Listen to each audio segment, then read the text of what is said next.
We're reading every Spider-Man ever, and this is Amazing Spider-Man issue 44.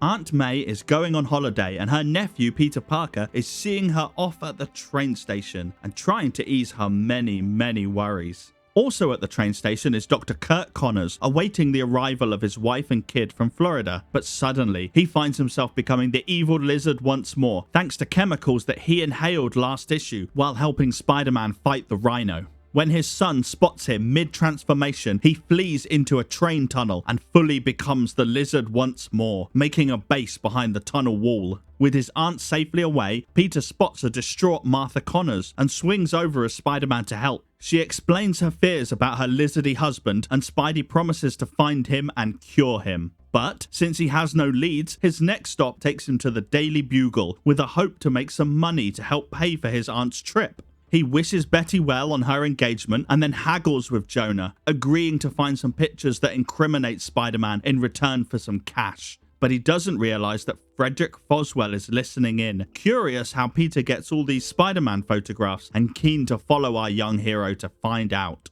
Peter's next stop is to the Silver Spoon Cafe, where he offers to study with Gwen Stacy before Mary Jane sweeps in and sweeps every guy there off their feet and makes Gwen jealous when she invites Peter out to dance. And as MJ and Peter dance, the lizard scales a building, pun intended, and steals some jewelry to frame Spider-Man. After all, only Spider-Man can climb walls, if you forget about Doc Ock or Electro or all the other villains that we've seen do it. And forget is exactly what the Daily Bugle does, as it prints yet another headline about how criminal Spider-Man is. Looking to clear his name, Spider-Man finds and confronts the lizard on a rooftop, but not without setting up a camera first. When appealing to his humanity fails, Spidey makes the lizard angry enough that he can lure him up a wall for an awaiting crowd to see. "Oh," they cry, "someone else can climb buildings. I guess Spider-Man didn't steal those gems." But Spidey's victory is short-lived when a swinging tail sends him flying off the roof and cuts his webbing, and Spider-Man crashes to the ground hard.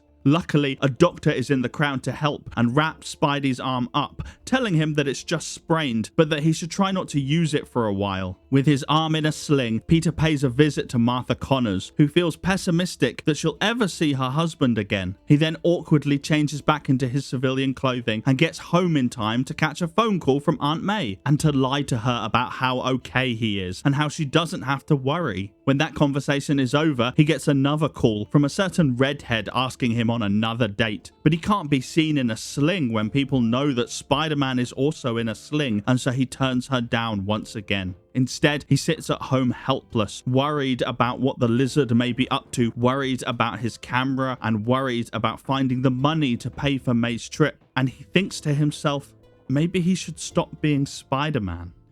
Thanks for watching, and while you wait for the next issue, here's a fun fact about this one. While they're in the cafe, Peter and his friends talk about a character called Whitey Mullins, some football player from a rival school. He's actually a character in Fantastic Four issue 50 and 51 from earlier in the year, and is a bit of a jerk.